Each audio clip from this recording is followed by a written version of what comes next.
ମାମା ଆଜି ତୁ କଣ ବନଉଛୁ? ଛଚିନ୍ଦ୍ରା ଗୋଟି ଭଜା ବନଉଛି ପରା।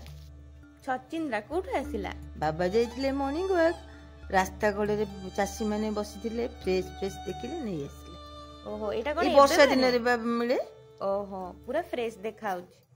କେମିତି ବନେଇବୁ କି ଏଇଟା? ଛଚିନ୍ଦ୍ରାକୁ ଖଣ୍ଡ ଖଣ୍ଡ କରିକିରି କାଟିଦବ, ହଳଦୀ ଲୁଣ ପକେଇ ସିଝେଇ ଦବ, ଅଳ୍ପ ସିଝେଇବ।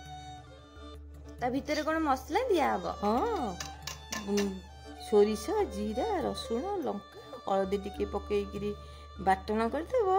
ଆଉ ତାପରେ କଡ଼େଇରେ ତେଲ ଦେଇ ପିଆଜକୁ ଛୋଟ ଛୋଟ ଖଣ୍ଡ କରି କାଟିକିରି ତା ଦେହରେ ଆଗ ଟିକେ ଫ୍ରାଏ କରିଦେବ। ତାପରେ ଏଇ ମସଲାକୁ ପକେଇ ଦେଇକିରି ତାକୁ ଫ୍ରାଏ କରିଦେବ, ଗୋଟେ ଜାଗାକୁ ବାହାର କରିଦେବ। ମସଲା ଥଣ୍ଡା ହେଇଗଲା ପରେ ଛଚିନ୍ଦ୍ରାକୁ ଯେଉଁ ରଖା ହେଇଥିଲା ସିଝା ହେଇକିରି ତାର ପେଟ ଚିରିକିରି ଏଇ ମସଲା ପୁର ଦେଇକିରି ତାକୁ ଛାଣିଲା ପରେ ଭାଜିଦେବ। ବ୍ରାଉନ କଲର ଛାଣିବାକୁ ପଡିବ? ନା ନା, ବ୍ରାଉନ କଲର ହେଲା ପରେ ତୁ ଦେଖିଲେ ଜାଣିଦେବୁନି। ସୁନ୍ଦର ଦେଖାଯିବ ଆଖିକି, ବ୍ରାଉନ ବ୍ରାଉନ କଲର ହେଇକିରି ଖାଇବାକୁ ବଢିଆ ଲାଗିବ ଏଇ ବର୍ଷା ପାଗରେ। ଆଉ ତୁ ମସଲାରେ କଣ ହ୍ୱାଇଟ କଲର ପକେଇଛୁ, ସେଇଟା କଣ? ହଁ, ସାମାନ୍ୟ ପକେଇଦବ। ଏଥିରେ ଚାଉଳ ଗୁଣ୍ଡ ପକେଇଦେଲେ ଭଲ ଛାଡ଼ିବ।